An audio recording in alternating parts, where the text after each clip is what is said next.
अस्सलाम वालेकुम। Welcome to my channel. Novel का नाम है बुतले की आँख। स्टोरी को हम आगे से कंटिन्यू करते हैं। चलिए स्टार्ट करते हैं।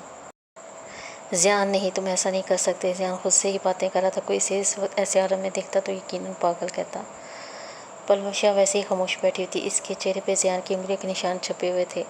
वो शिद्दत से सबको याद कर रही थी, ख़ासतौर पर हरम और प्रीशे को। याद करने के अलावा और कुछ कर भी क्या सकती थी। रात के तकरीबन 10 बजे का वक्त था। सब अपने अपने कमरों में थे। ज़ियान घर में दाखिल हुआ और सीधा अयान शाह के कमरे में दाखिल हुआ। अयान जो लैपटॉप लिया हाथ से बातें कर रहा था, दरवाजे की आहट से चौंक कर देखा तो सामने ज़ियान खड़ा था। अब क्यों आए हैं आप यहाँ? जाएँ जहाँ रहते लाके इस वक्त जनाब को अपने भाई से मिलना याद आया है।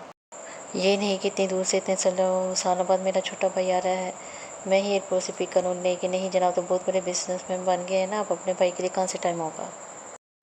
ज़ियान बिना रुके बोले जा रहा था। ज़ियान ने आखिर में कहा, हो गया तुम्हारा, या भी कुछ कहना बाकी है? अयान ने तीखी नज़रों से घूरा। ज़ियान मुस्कुरा कर अयान के गले मिला। यार, मेरे भाई के लिए तो जान भी हाजिर है, इसलिए तो आ गया तुमसे मिलने। हाँ हाँ, बस रहने दें, पता है मुझे कि कितना टाइम है आपके पास। अयान ने अलग होते हुए कहा। अच्छा ना, बस भी करो अब। और सुनाओ, कैसे हो? भाई, देख नहीं रहे कितना हैंडसम हूँ? अभी भी पूछ रहे हैं आपके कैसा हूँ मैं? एक तो तुम्हारी नौटंकी कभी ख़त्म नहीं होगी। कभी किसी बात का सीधे तरह भी जवाब दे दिया करो। क्या है यार भाई, खुद तो खड़ूस हो, हमें भी खड़ूस बनने की टिप्स दे रहे हो। हाँ हाँ हाँ, अच्छा बाबा, अब तुम आराम करो, कल मुलाकात होगी, ठीक है भाई।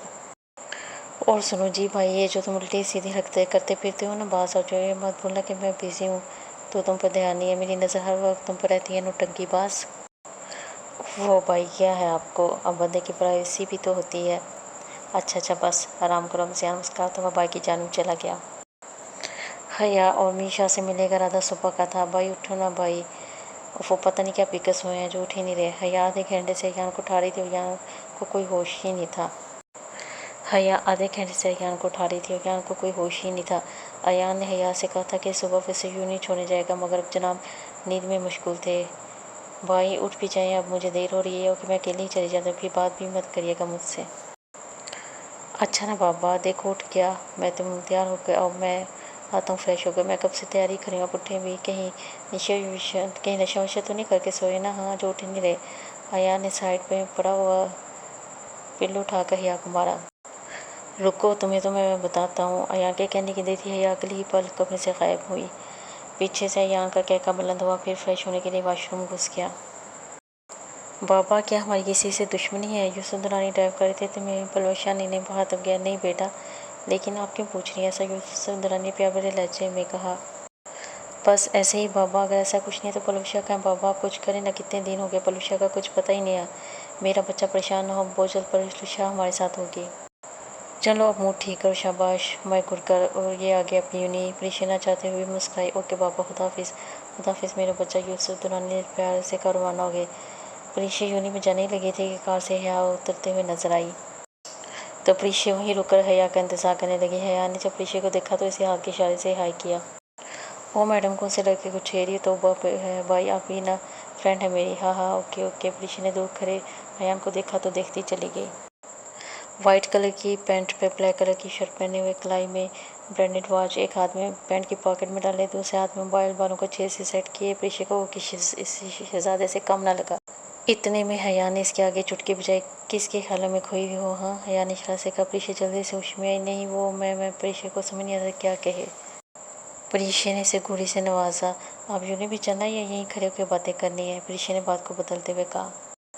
हाँ हाँ हाँ, चलो चलो। हया ने हंसते हुए कहा। प्रीशा ने वापस मुड़कर देखा तो अयान वापस जा चुका था। फिर वो दोनों भी यूँ चली गई।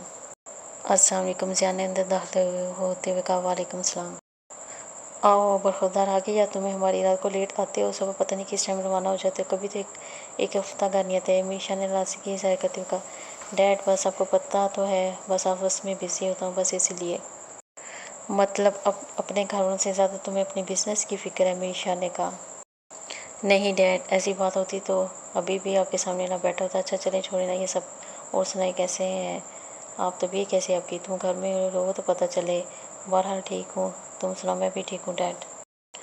अच्छा, और यहाँ से बात की तुमने? इसका क्या इरादा, अब तुम्हारे साथ बिजनेस ज्वाइन करेगा या नहीं?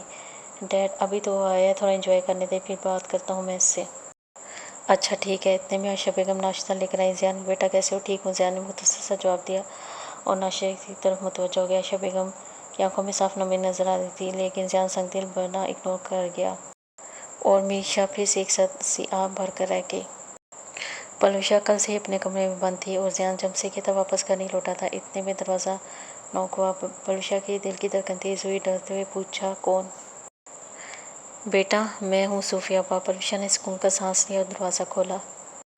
बेटा, आप कल से बाहर ही नहीं आई, ये खाना खा लीजिएगा। सूफिया आप अंदर टेबल पर खाना रख जाने लगी तो उनकी नज़र पलूषा के सुरगार पर पड़ गई, लेकिन वो कुछ नहीं बोली, वो वापस चली गई। पलूषा ने कल से कुछ नहीं खाया था, इसलिए जल्दी से उठी खाना खाने लगी। हया यूनी से वापस आई और ज़ियान को देखा। पहले तो खुशी भी बिना मिलने ही अपने कमरे की जानब रवाना हो गई। हया फ्रेश होकर नीचे आई। आयशा बेगम खाना लगा रही थी। हया चुपचाप आकर अपनी कुर्सी पर बैठ गई और खाना खाने लगे। सब हैरान थे कि हया को क्या हुआ है। क्या हुआ हया? कहीं तुम्हारी दोस्त मरवर तो नहीं गई है ना, जो अभी ऐसी शक्ल बनाई हुई है तुमने? तो वह है भाई, कैसे बातें कर रहे हैं आप? एक ही तो दोस्त है मेरी, बहुत अजीज़ है मुझे। डैड देखे ना भाई को। सभी मुस्कुराने लगे। इसी नोक-झोंक में सबने खाना खाया। हया वापस अपने रूम में आई। अपना मोबाइल उठाकर पीछे को कॉल करने वाली थी कि ज़ियान रूम में दाखिल हुआ। हया ने कोई रिएक्ट नहीं किया, मोबाइल यूज़ करने लगी।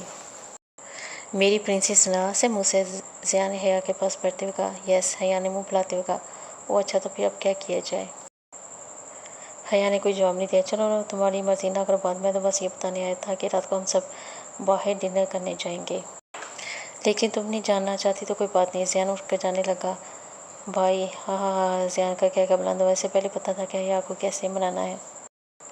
लास्ट टाइम भी ज़ियान ने हया को कहा था फिर ज़रूरी मीटिंग की वजह से चला गया था। अब वापस लौटा था, वापस कर रहा था रात तक यहीं रुकने का। पीछे उठ जाओ बेटा, यूनी नहीं जाना क्या? ईशा बेगम पीछे के रूम में आई, उसे जगाने लगी। मामा आज मेरी तबीयत ठीक नहीं है, इसलिए आज यूनी से ऑफ किया है। क्या हुआ बेटा? ईशा बेगम परेशान हुई। प्रीशा के माथे पे हाथ रखा तो प्रीशा को बहुत ज़्यादा बुखार था। बेटा तुम्हें तो बहुत तेज़ बुखार है, तुम आराम करो, मैं नाश्ता पहुँचाती हूँ, फिर डॉक्टर के पास चलेंगे। ओके मामा। वसीम, कुछ पता चला इनके बारे में? नहीं सर, फिलहाल तो कुछ नहीं पता चला, हम कोशिश कर रहे हैं। यार वसीम, अब कितनी कोशिश करोगे? जल्दी कुछ करो। बाबा, मुझे फिरोज़ की कॉल्स आ रही है, जल्दी कोई दूसरी डील फाइनल करो। Okay sir.